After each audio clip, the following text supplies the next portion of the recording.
Alright, welcome back everyone. Today we are going to do the recap for Really Rad Weekend pickups. Alright, let's get started. First thing was this cool Pikachu sticker. It is from the year 2000 and it's a Christmas themed.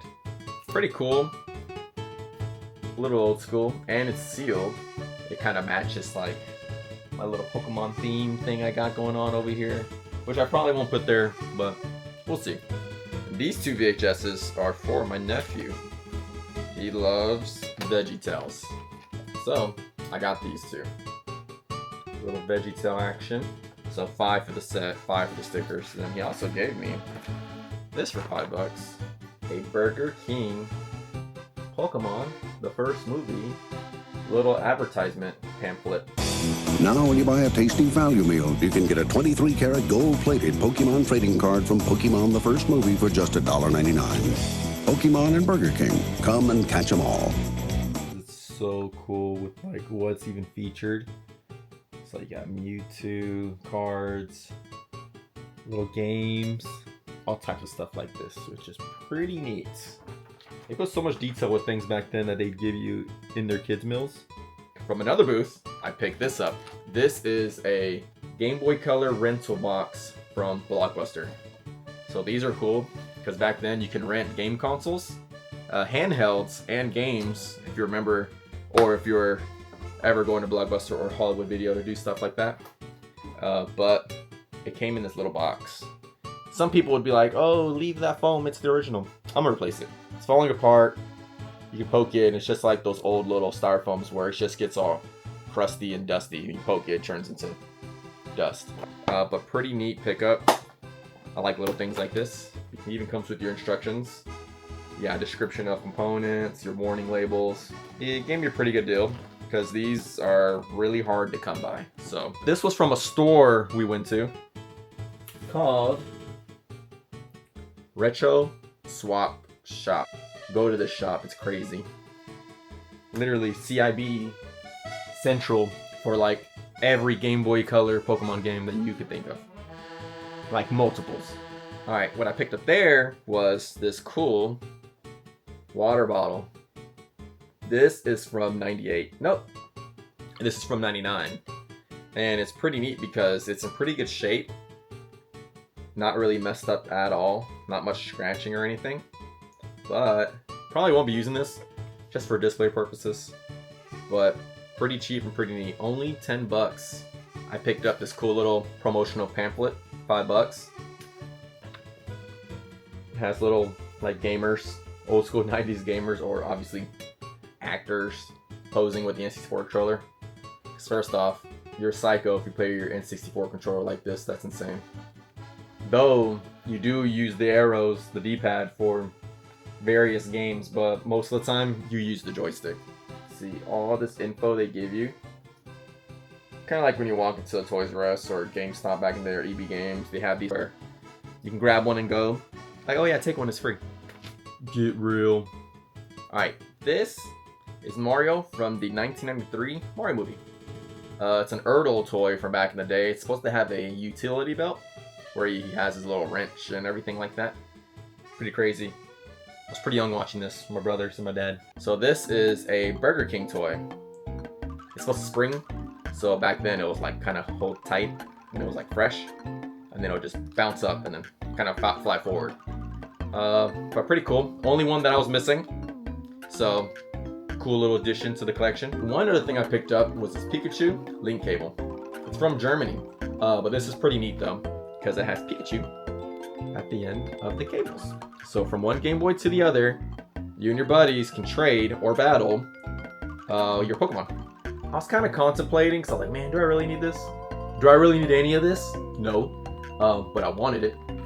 And for those that didn't know, Johto is the second region. So the Pokemon Yellow, Red, and Blue are Kanto.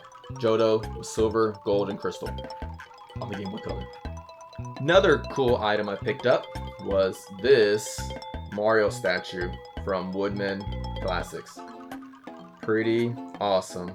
These were promotional employee statues that they'd give out for excellence. I would say sales, you know, stuff like that. These are statues just given out for those various reasoning, either in the retail space or in the corporate buildings. So Woodman creates these statues all from the ground up, so people like me or you can afford them. Yeah, so the originals that were made, those are real expensive. They start off from $5 to $10 to even $15,000. If you have the money, sure, get it. But if you end up finding one in the wild, you are the luckiest man on earth. But these are pretty cool, and I'm really thankful to have one of these. They usually came in bronze and other various colors, if I'm not mistaken, but from what I know, bronze is one of the common ones. There is the big statue where it has his original colors, like in the game, and he's probably like, I think he's like 4 foot tall, 3 to 4 feet. I could be wrong with my measurements, but if you saw in the video, you will see how huge they are. But pretty awesome to see because these look perfect.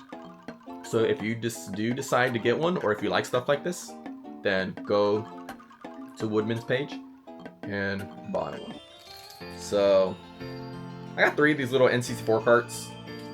One is Conker's Bad Fur Day. One is Majora's Mask with a keychain. There you go. And then one is Reallyradweekend. Actual real game, by the way. I'm just kidding. The camera's going crazy. It's trying to track me.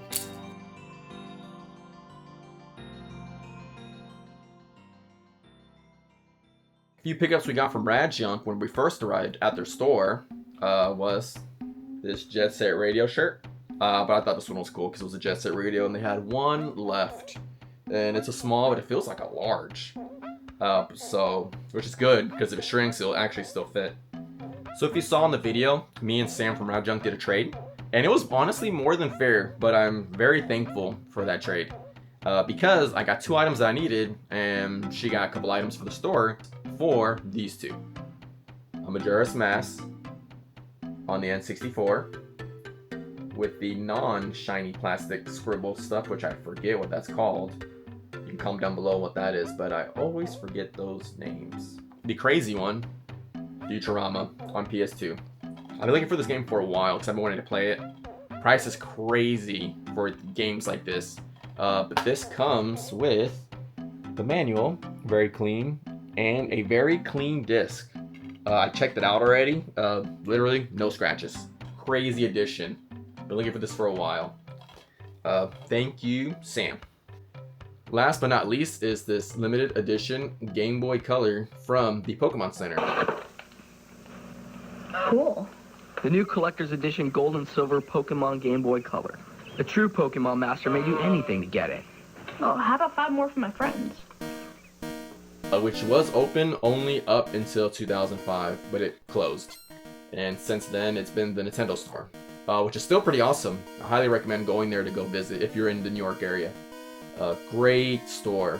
But I was able to do a trade, and I did $450 plus a few items to trade, which was a Fire Emblem on GameCube, a Pokemon Platinum, and a Pokemon Yellow, all CIB, and very clean. Pokemon Yellow was free pro box, manual, and cardboard, but that's okay. He was willing to still do the trade, which was perfect because these go for about 8 to 1,000, which he had it at 800. But he typically go for that price or way more. And in this condition, I think he was very much fair with his price point. Like beyond fair, because it is clean. It has only like one little crease on the front, and then on the top flap, which you can't even really tell unless you're really looking. But it looks so good. And to show you, you know, we're really big on CIB and inserts and manuals and stuff like that. So this is supposed to come with, I'll show you right now, opening it right up, first item would be your Gameboycolor. Kinda got it out to focus a little bit. But yeah, that's the Game Boy. This one was really clean, like little to like no scratches. Sometimes these, or most of the time you find these loose in the wild or anything, they're beat to death. Or if you get lucky, you find a clean one. And the box, obviously, and your inserts. This is gonna come with your registration card. Yep. So, yep, if you want to register your Game Boy, stuff like that, that's this. Back in the day, you're able to register it. It's more so for warranty purposes, or if you want to win prizes, like as this one says. And you'll get your classic Game Boy Color insert pamphlet. You always get your consumer information pamphlet. These come with literally every Game Boy game. They all come with this. Every Game Boy variant comes with this pamphlet. They always included a promotional little insert. There's always at least one. Sometimes they'll throw in multiples, but if I'm not mistaken, this one just came with one.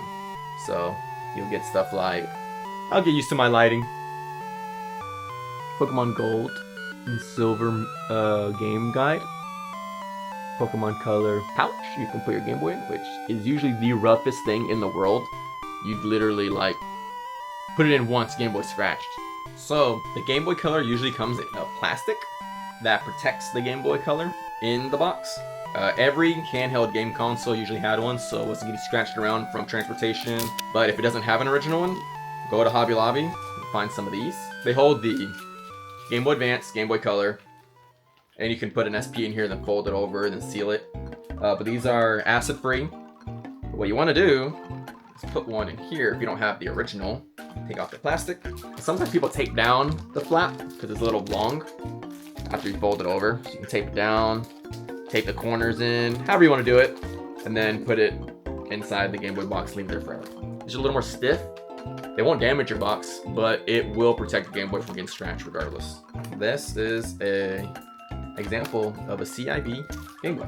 Just wanted to say thank you everyone for all the trades and then all the items I picked up. Super cool, good additions to the collection. But thanks again everyone. See y'all on the next one, nerds.